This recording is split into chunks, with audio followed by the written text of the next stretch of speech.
Bonjour à toutes et à tous, vous êtes sur le site Ishimoku Academy.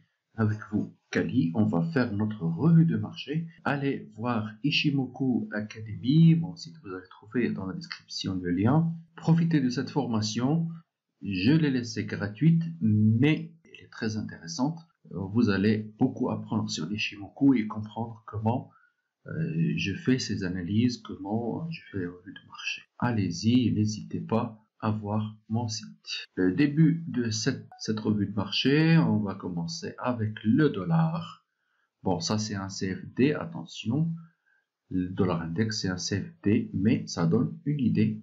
Donc, qu'est-ce qu'on a ici? Le Tenkan qui continue à baisser, mais le Kijun-sen qui s'aplatit, qui reste plat en mensuel. On n'a pas encore la clôture, sachez que juste, je regarde ça pour voir ce qui est arrivé au mensuel, parce que la clôture du mois, le plus haut, le plus bas et l'ouverture, ce sont des niveaux clés à prendre en considération.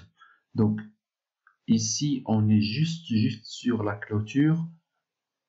On l'a juste dépassé, mais on n'a pas encore, n'a pas encore la clôture. Il faut encore la dépasser en clôture. Donc ça va, mais le Kijun-sen, regardez, ça n'est pas encore repris à la hausse, ce qui fait que le dollar il commence à souffrir. Vous avez vu les statistiques, l'inflation, les ventes au détail n'étaient pas au top. C'est ce qui a fait que le dollar n'a pas pu rebondir comme il faut cette semaine pour poursuivre sa lancée suite au NFP. Maintenant, alors, bon, le dollar va encore souffrir, mais attention quand même, la tendance reste haussière. Ce sera difficile de s'extraire de cette zone, d'aller reprendre ici, mais quand même il est haussier, mais ça n'empêchera pas qu'il aille suivre son chemin, comme on a dit la dernière fois, jusqu'ici. Donc la tendance n'est pas encore baissière, mais c'est quand même dangereux pour le dollar. Le plus tangible, c'est le weekly qui est déjà clôturé. Ce qu'on voit, le Tenkan continue à peser sur les cours. Le Kijun-sen, il a encore baissé. Regardez ici, il a fait un plus bas. C'est juste une petite trêve pour lui, mais il a fait un nouveau plus bas. Regardez l'ouverture ici, il s'est aplati, mais là, il a fait un plus bas parce que là, on a le pic de moins et ça risque d'accélérer encore à la baisse tant que le dollar n'a pas de bonnes statistiques, surtout de l'inflation. Daily aussi, le nuage qui baisse, le Kijun-sen baisse. Bon, on verra. De toute façon, ça n'est pas de bon augure pour le dollar, même s'il a rebondi en fin de semaine. Il faudra qu'il me casse le Kijun-sen pour que je puisse dire enfin il commence à se prendre. Mais là, regardez le pic de moins ici. Ça n'est pas un niveau de support ici. Si vous vous souvenez, ça n'est pas un niveau de support, c'était juste l'objectif de la vague à partir d'ici. Quand on la reporte là, ça nous donne cet objectif. Donc, un objectif de cours n'est pas forcément un point de retournement. Donc, on prend ses gains, mais on n'a pas la garantie que le marché rebondirait. D'ailleurs, voilà, l'Ishimoku il baisse. C'est dangereux pour monsieur le dollar. Alors, on va passer ici à l'euro USD. En weekly, comme j'écris ici, c'est l'inverse du DXY, donc il suffit d'inverser l'étude. Mais regardez la précision ici, on avait un objectif là depuis longtemps, on s'approche du 26-22, l'Ishimoku qui remonte. Très probablement, il n'y aura pas de baisse de l'euro, il continuera à hausser parce que le vrai point de vente, il se trouve là. Donc un 38. Environ à 38. Mais là, je pense qu'il faut vendre à court terme ou acheter à court terme, pas en swing. En swing, c'est là la zone de vente et même ici, il faut continuer les achats.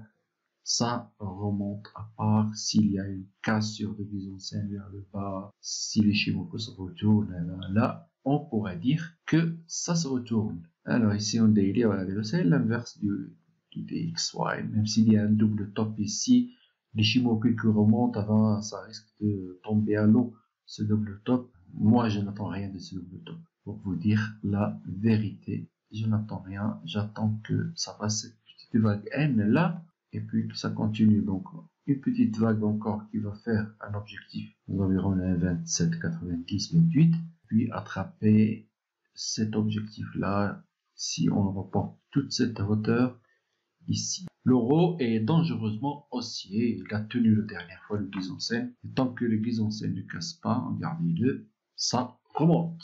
Il faudra quand même que je le vois un peu à court terme, parce que là le trading à long terme c'est déjà parti.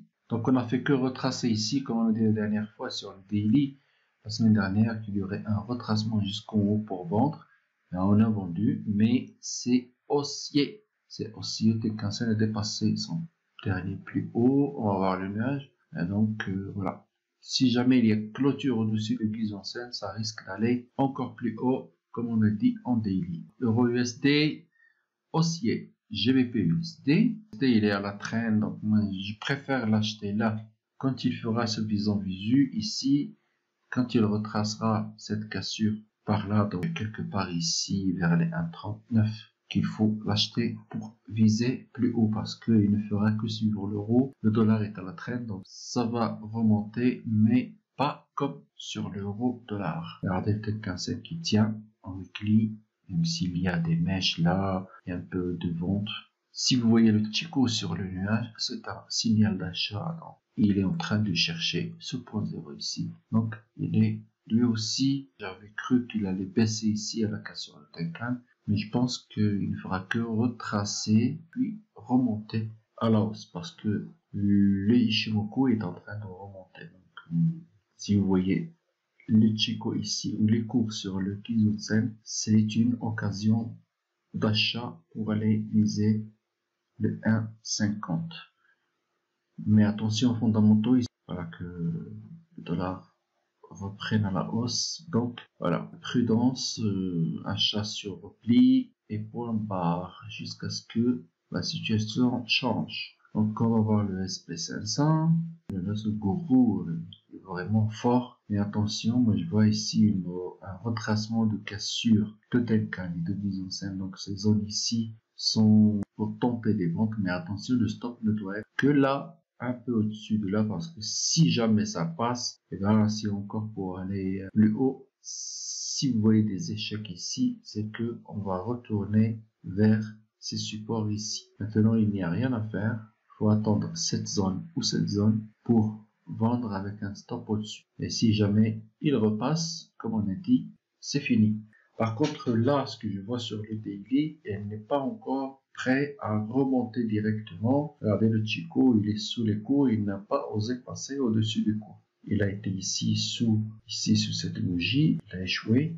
Maintenant, c'est là la clôture, c'est là la résistance. 2787, c'est la vraie résistance. C'est ici qu'on peut tenter une vente, ou là, sur retracement de cassure de Tenkan, bon, le scénario s'annule si on passe au-dessus de ça. Voilà tout. Maintenant, moi, je pense qu'il n'y a rien à faire sur le daily. Il faut attendre le retracement de la cassure de Tenkan pour racheter. Mais attention, il y a ici les touchettes 0,1, donc il est encore possible d'acheter ici, parce qu'on a la 2 qui sera faite si jamais on baisse jusque là, c'est la 2 qu'on pourra encore acheter, mais ici, attention, ce sont des zones très fortes.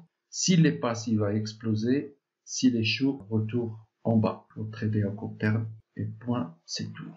Donc, le DAX, le DAX il casse le Tenkan, donc vise en visu, si jamais vous voyez que il a retracé ici, comme on a dit la dernière fois, bon, il a retracé cette zone, c'est une zone d'achat.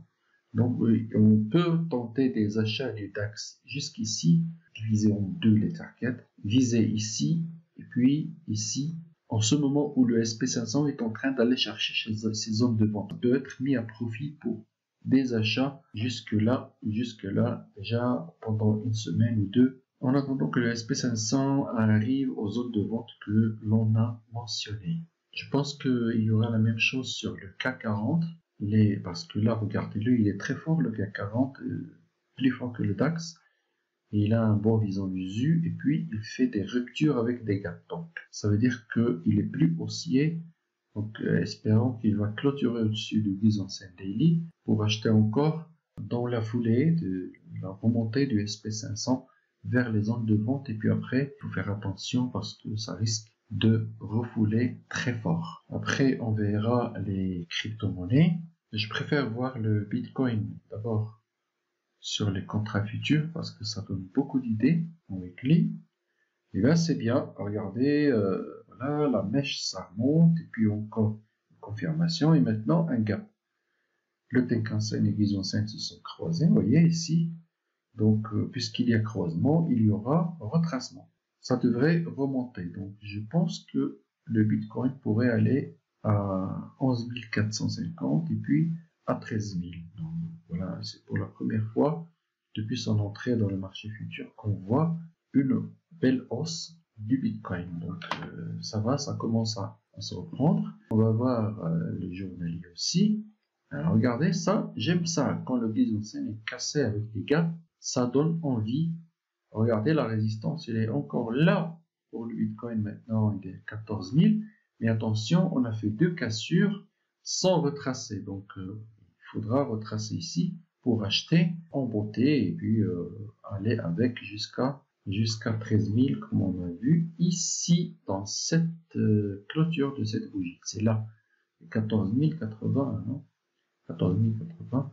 Et si jamais il n'y arrive pas demain, ben il y aura la résistance ici. Ici, il commence à traîner, ben la résistance, elle sera là. 11 330. Moi, je préfère acheter sur repli, puis viser le nuage futur, et après faire attention parce que rien n'est encore garanti. Par contre, je dois voir le vrai marché du Bitcoin.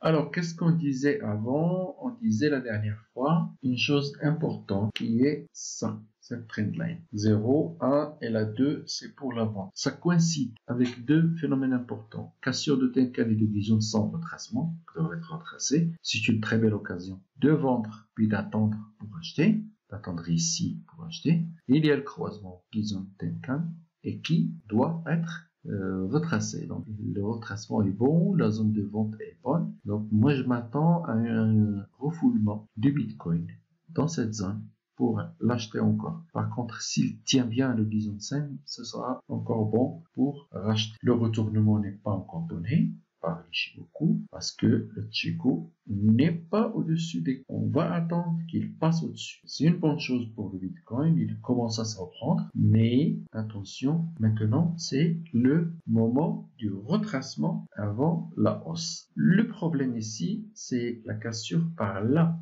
au-dessus de ce plus bas là, et ben ça y est, il va aller vers les ténèbres. 5300 puis 3090. Je vais m'attendre à ce qu'il vienne ici. L'Ethereum, regardez ici, pas encore de croisement, mais la cassure de Kijun-sen est déjà un bon signe.